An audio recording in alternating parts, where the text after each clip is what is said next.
Hai guys, kembali lagi di channel Review Film Bagus. Di video kali ini, aku akan membahas alur cerita film yang diambil dari kisah nyata dari seorang supir taksi yang terjebak di tengah kerusuhan besar di Gwangju, Korea Selatan tahun 1980. Bagaimanakah kisahnya? Inilah alur cerita film A Taxi Driver 2017.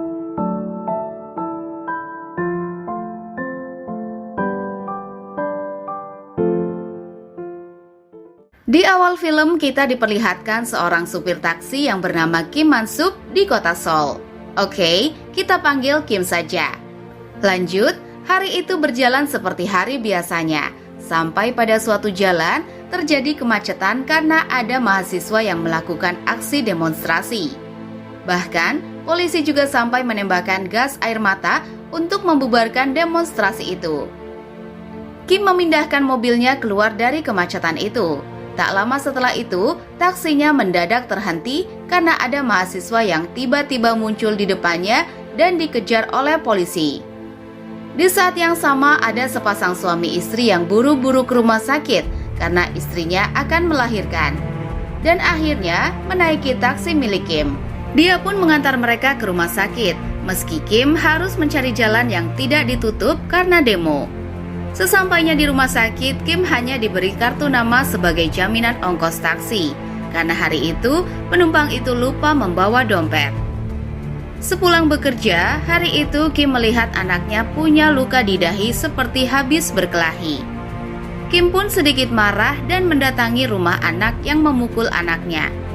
Tapi di situ malah ia dimarahi balik oleh si ibu anak itu, agar Kim mendidik anaknya dengan baik. Dan di saat itu pula, ibu itu menagih uang sewa rumahnya yang menunggak selama 4 bulan. Sepeninggal istrinya, ia menjadi ayah tunggal dan membesarkan seorang putri. Itu bukanlah hal yang mudah untuknya. Film berpindah ke Jepang. Ada sekumpulan reporter yang membicarakan tentang situasi darurat yang terjadi di Korea Selatan. Setelah pembicaraan itu, reporter dari Jerman, Hans-Peter, ingin meliput apa yang sedang terjadi, dan pergilah ia ke Korea Selatan. Pada saat pemeriksaan di bandara, Peter mengaku bahwa dia adalah seorang pendeta. Tentu saja agar ia lolos dari pemeriksaan itu. Setelah lolos dari pemeriksaan itu, dia pergi ke sebuah kafe untuk menemui kenalannya. Di situ, Peter diberitahu tentang kondisi kota Gwangju yang sekarang berstatus darurat militer. Dan tidak ada satupun berita yang meliput tentang apa yang sebenarnya terjadi di sana. Lebih tepatnya, wartawan dilarang keras untuk meliput kondisi kota Gwangju. Temannya itu pun memperingatkan Peter agar berhati-hati bila ingin ke sana, karena situasi di Gwangju sangat berbahaya. Hari itu Kim ingin meminjam uang temannya untuk melunasi hutangnya. Namun temannya pun tidak memiliki uang. Pada saat makan bersama di sebuah kedai, di situ Kim mendengar obrolan supir taksi lain yang dibayar mahal oleh orang asing untuk mengantarkannya ke Gwangju. Mendengar hal itu, Kim kemudian pergi meninggalkan temannya. Kim cepat-cepat pergi untuk mendahului temannya untuk menjemput orang asing itu agar dialah yang mendapatkan bayaran mahal. Dan ternyata orang asing itu adalah Peter. Dari situlah perjalanan luar biasa Kim dan Peter dimulai. Di perjalanan, Kim mencoba untuk berkomunikasi dengan Peter dengan bahasa Inggrisnya yang seadanya. Kemudian, sampailah mereka di jalanan menuju kota Gwangju yang sepi dan aksesnya ditutup. Peter pun mengeluarkan kameranya dan mulai meliput. Awalnya, mereka melewati gerbang tanpa sengaja. Sampai kemudian mereka sampai di gerbang yang dijaga ketat oleh tentara. Peter berpesan pada Kim untuk merahasiakan identitasnya sebagai reporter. Tentara-tentara itu pun menyuruh agar Kim memutar balik kembali ke Seoul, dan Kim pun melakukannya. Peter lalu mengatakan bahwa ia takkan mau membayar jika Kim tidak mengantarkannya sampai ke Gwangju. Perbedaan bahasa antara Kim dan Peter kali ini nampaknya menjadi sebuah masalah. Setelah perdebatan kecil dan karena Kim tak ingin rugi, dia pun mencari jalan untuk ke Gwangju. Setelah bertanya pada warga lokal, mobil taksi itu pun melewati jalanan hutan. Namun sayangnya, akses itu pun juga dijaga oleh tentara. Tak kehabisan ide, Kim mengajak tentara itu bicara dengan sedikit bersandiwara dengan Peter. Dan akhirnya, mereka berhasil masuk ke Gwangju lewat jalur ini. Sesampainya di Gwangju, Peter kembali mengeluarkan kameranya. Kota itu tampak seperti kota mati dengan banyak puing-puing sisa kerusuhan yang berserakan. Yang terjadi sebenarnya saat itu adalah mahasiswa menuntut pemerintahan yang demokratis dan mencabut situasi darurat militer. Namun para penguasa yang memiliki kepentingan di sana semakin semena-mena dan menculik para mahasiswa yang menjadi demonstran, serta menuduh bahwa mereka adalah komunis hingga pecah kerusuhan di hari itu. Di situ mereka berpapasan dengan truk yang mengangkut para mahasiswa. Peter pun mulai meliput mereka dan mewawancarai seorang mahasiswa bernama Gu Jae-sik karena hanya dialah yang bisa berbahasa Inggris. Peter ikut naik ke truk menuju rumah sakit bersama mahasiswa, sedangkan Kim mengikuti mereka di belakang. Namun tiba-tiba dia memutar arah dan berniat kembali ke Seoul, kabur meninggalkan Peter karena tak ingin terlibat dengan kerusuhan. Tiba-tiba di jalan ada seorang nenek yang meminta tolong untuk mengantarkannya ke rumah sakit untuk mencari anaknya. Kim yang tak tega pun akhirnya mengantarkannya. Ketika sampai di rumah sakit, akhirnya Kim menyadari betapa seriusnya kerusuhan yang terjadi di Gwangju. Banyak korban luka karena dipukul, ditusuk, bahkan ditembak yang membanjiri rumah sakit itu. Di rumah sakit, Kim bertemu kembali dengan Peter dan dia dituduh yang tidak-tidak karena ketahuan kabur padahal sudah dibayar. Kim juga dimarahi oleh supir taksi di sana karena tindakannya itu cukup mempermalukan sesama sopir taksi. Agar masalah tidak berlarut-larut, Kim pun mengembalikan uang Peter, lalu akhirnya mengantar Peter ke tujuan berikutnya. Kali ini Jae-sik ikut bersama mereka sebagai penerjemah Peter. Saat mengisi bensin, Kim terkejut karena di sana bensin dibagikan secara gratis. Di situ Jae-sik mengatakan bahwa saat kerusuhan ini, mobil taksi di kota ini punya fungsi lain, yaitu mengangkut para korban kerusuhan untuk dibawa ke rumah sakit. Kim tercengang mendengarnya sambil melihat jalanan yang dipenuhi coretan-coretan para demonstran yang menginginkan situasi darurat ini diakhiri. Kemudian, tibalah mereka di sebuah jalan yang telah dipenuhi oleh para demonstran. Orang-orang menyambut Peter yang meliput peristiwa itu. Kemudian, mobil taksi itu diparkir. Mereka bertiga naik ke atap gedung untuk merekam video dari sana. Terlihat tentara mulai menyerang ribuan demonstran dengan tembakannya, dan banyak demonstran yang dipukuli hingga tewas, sisanya berhamburan lari. Situasi berubah menjadi sangat menyeramkan. Peter dan Jae-sik memutuskan untuk turun meliput dari bawah. Sedangkan Kim tak punya pilihan lain selain mengikuti mereka dan berusaha memperingatkan bahwa ini sangat berbahaya. Tentara masih terus menyerang. Kali ini mereka menembakkan gas air mata dan terus mengejar para demonstran. Di tengah kerusuhan itu, Peter ketahuan meliput dan mereka pun berusaha melarikan diri sebelum dikejar. Lalu menaiki taksinya dan berhasil pergi dari lokasi itu sebelum tertangkap. Kim pun masih bertanya-tanya, kenapa tentara bisa sekejam itu pada rakyatnya sendiri. Malam pun tiba, sesuai rencana mereka harus kembali ke Seoul. Namun sayangnya mobil taksi itu mogok. Untungnya ada taksi lainnya yang melintas di situ dan mobil mereka pun ditarik. Mobil itu akhirnya diperbaiki oleh para supir taksi lainnya karena bengkel di sana sudah tutup.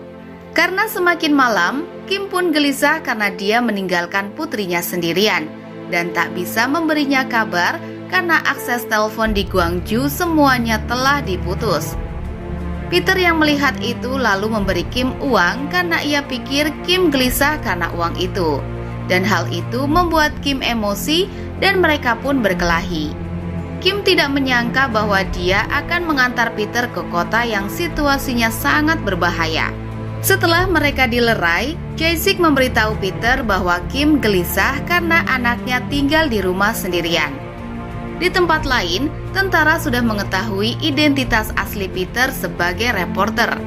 Malam itu, mereka makan malam di rumah salah satu sopir taksi. Di situasi yang sulit itu, mereka makan sambil menghibur satu sama lain.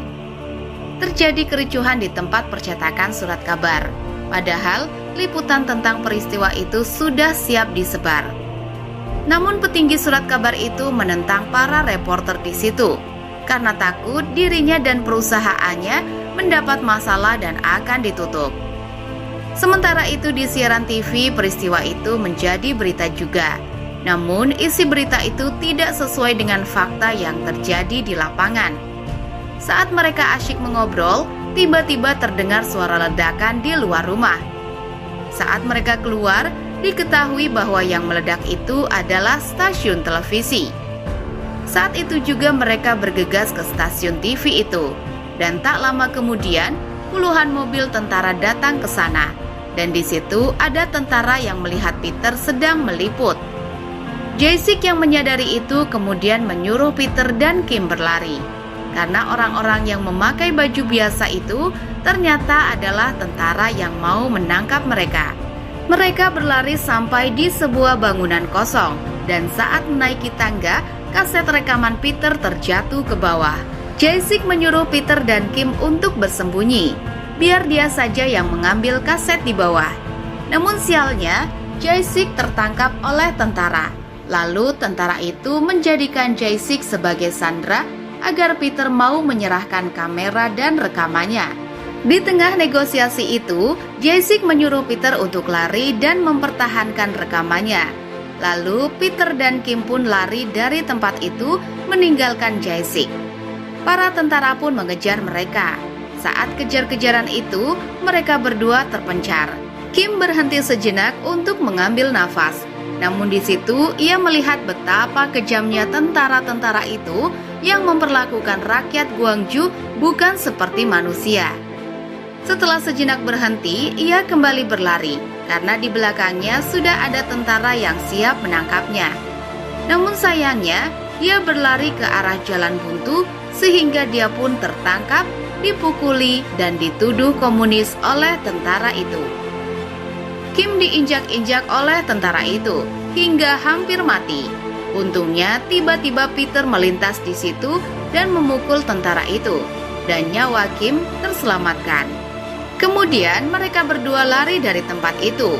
Mereka berdua kembali menuju rumah sopir taksi yang tadi tanpa Jae-sik dan menginap di situ. Malam itu, Kim bercerita tentang istrinya yang meninggal dunia tanpa sempat melakukan banyak pengobatan karena dia tak punya banyak uang, dan dia sangat terpukul atas kejadian itu. Sampai ia sadar bukan hanya dia yang terpukul, tapi anaknya pun. Dan saat itu, dia bertekad untuk berjuang melanjutkan hidup demi anaknya. Paginya, Kim pergi seorang diri mengambil taksinya. Di garasi taksi itu, dia diberitahu oleh sopir taksi di situ bahwa para tentara sedang mencari taksi Seoul, sehingga dia memberinya plat Gwangju untuk penyamaran. Sopir itu juga memberitahu Kim rute rahasia kembali ke Seoul dan memberinya uang yang dititipkan Peter untuknya. Kim pun kembali ke Seoul melewati jalanan yang tampak seperti kota mati itu, lalu melewati pedesaan. Kali ini Kim berhasil kembali ke Seoul dengan selamat. Dan sesampainya di bengkel, ia langsung menelpon tetangganya untuk memastikan anaknya baik-baik saja. Sambil menunggu mobilnya, Kim pergi ke pasar untuk membeli makan dan mampir membeli sepatu untuk anaknya. Di kedai makan, dia mendengar percakapan orang-orang di situ dan membaca koran yang tidak sesuai dengan keadaan sebenarnya di Gwangju. Dalam perjalanan dia dilema, apakah dia pura-pura tidak tahu saja dan pulang menemui anaknya, atau harus kembali ke Gwangju untuk melakukan sesuatu di sana. Tiba-tiba Kim memutar arah dan menelpon anaknya agar ia tak khawatir. Dan benar saja dia kembali ke Gwangju menjemput penumpangnya. Sesampainya di Gwangju, Kim pergi ke rumah sakit. Di sana dia melihat Peter dan teman-temannya duduk tergeletak di lantai di samping jenazah Jae-sik yang baru saja ditemukan mati mengenaskan di jalan. Jae-sik tewas bersama ratusan korban lainnya, tergeletak di rumah sakit itu.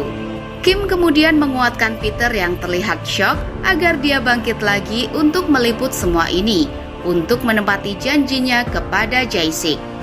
Rumah sakit itu dipenuhi dengan tangisan dari orang-orang yang kehilangan keluarganya. Sementara masih banyak korban-korban luka yang terus berdatangan. Lalu mereka bersama sopir taksi lainnya pergi menuju jalanan utama, di mana banyak korban luka-luka bergelimpangan di sana. Dan ada banyak korban tewas akibat luka tembak yang terus berjatuhan. Tak tahan melihat semua itu di depan mata, sopir-sopir taksi itu kemudian berinisiatif untuk masuk ke area baku tembak itu dengan taksinya. Taksi-taksi itu pun kemudian diparkir di area itu sebagai perlindungan agar orang-orang yang terluka bisa terselamatkan. Melihat pertahanan itu aman, ratusan orang kemudian bergotong royong menolong korban yang tergeletak di jalanan. Ironisnya, tentara tidak berhenti menembak. Mereka malah maju ke depan dan terus menembaki orang-orang tak bersalah dengan brutal. Melihat itu di depannya, Kim dan Peter menangis frustasi. Orang-orang di situ pun menyuruh Peter dan Kim pergi karena harapan mereka satu-satunya adalah memberitahu dunia tentang apa yang sebenarnya terjadi di Gwangju. Dengan berat hati, namun hanya itu caranya. Akhirnya mereka kembali ke Seoul. Mereka melewati rute rahasia, namun semua akses dijaga ketat karena mereka sedang mencari buronan. Mobil mereka diperiksa oleh tentara, dan seorang tentara yang memeriksa mobil itu mengetahui bahwa mereka adalah buronan yang dicari. Namun tentara itu berpura-pura tidak tahu dan menyuruh tentara lainnya membuka jalan agar mereka lewat. Hampir saja lolos, namun ternyata mereka harus bekejar-kejaran dengan mobil tentara lainnya dan menghindari tembakan dari tentara. Tanpa diduga, tiba-tiba muncul banyak taksi di jalan itu untuk mengawal Peter dan Kim agar selamat sampai ke Seoul. Meskipun mereka harus mempertaruhkan nyawa mereka, karena tentara-tentara itu tidak ragu untuk menembak dan menabrak siapapun yang menghalangi jalan mereka.